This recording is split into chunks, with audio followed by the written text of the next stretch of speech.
لن تنالوا البر حتى تنفقوا مما تحبون، جس سے پیار کرتے ہو نا وہ پیار کی چیز اللہ کے راستے میں دینی ہوگی، تب جا کر بات بنے گی، ورنہ نہیں۔ میں یہ نہیں کہہ رہا کوئی مال دے، مال نہیں ہے تو نہ دینا، اولاد دے دے، اولاد نہیں ہے تو اوقات دے دے، اپنا وقت تو ہے۔ میں آ کر مدرسے میں جھاڑو لگا سکتا ہوں تو میں کیوں نہ آؤں، میں آ کر مسجد میں صف بچھا سکتا ہوں تو کیوں نہ بچھاؤں۔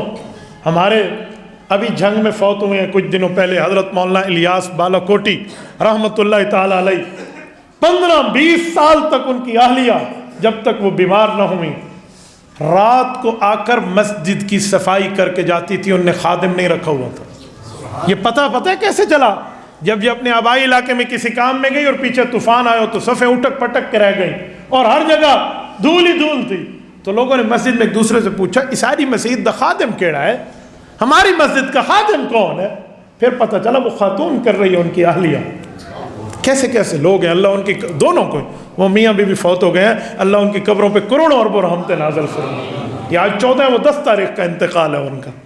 تو میرے دوستو، بندہ اپنا وقت تو دے سکتا ہے نا، ضروری تھوڑی ہے میں مال دوں گا، نہیں ہے مال تو وقت دے، نہیں ہے وقت اولاد دے، اپنی اولاد کو دے، اور اولاد آپ کی پڑھے پڑھائے، پھر آپ کی اولاد آپ کے لیے اللہ سے مانگے گی۔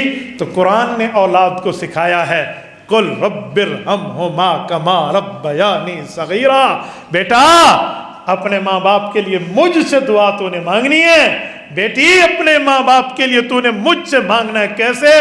قل رب ارحمہما کما ربیانی صغیرا، اللہ میرے ماں باپ پہ رحم کر دے، انہوں نے بچپن میں مجھے پیار سے پالا ہے۔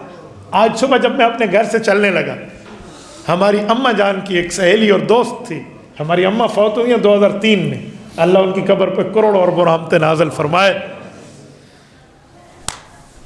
31 اکتوبر 2003 وہ اماں کی جو سہیلی ہیں، ہم نے ماشاءاللہ ان کے ساتھ بڑا اچھا رشتہ رکھا ہوا ہے آنے جانے کا، وہ ہمارے یہاں آتی ہیں بعضوں کا۔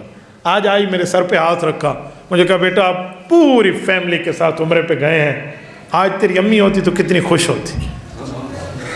بعض چیزیں میں نہیں بتاتا، میں نے صرف اس کی تسلی کے لیے کہا۔ میں نے کہا خالہ ان سب نے، میرے بیٹوں نے بھی، بیٹیوں نے بھی، اور ہم سب نے جو آخری عمرہ کیا ہے نا، وہ ہم نے اپنی امی اور ابا کے لیے کیا ہے۔ یقین مانے بلک بلک کے رونے لگی، مجھے کہنے لگی اللہ اکبر، رونے لگی، پھر شفقت سے میرے سر پہ ہاتھ رکھا۔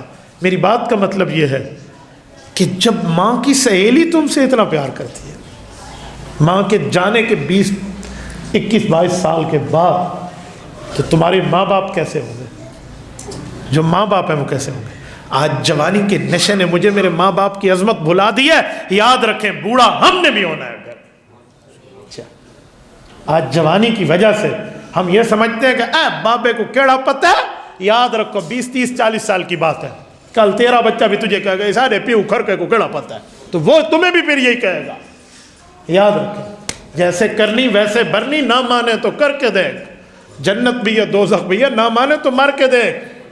تو میرے دوستو، ہمیں اللہ نے سکھایا کہ اپنے ماں باپ کے لیے کیسے مانگو گے، فرمایا کما ربیانی صغیرا، اللہ ان پہ اب ایسے رحمت کر جیسے انہوں نے مجھے پالا ہے۔ میں کہتا ہوں سنو، آج جن کے ماں باپ بوڑھے ہیں انہیں بادشاہوں کی طرح رکھو، کیونکہ انہوں نے تمہارے بچپن میں تمہیں شہزادوں کی طرح پالا ہے۔ میرے ساتھیوں، یہ چیزیں ہمیں پھر اللہ کا قرآن سکھاتا ہے، ہمیں نبی کا فرمان سکھاتا ہے، تو ہم اپنی اولاد کو قرآن پر وقف کرائیں۔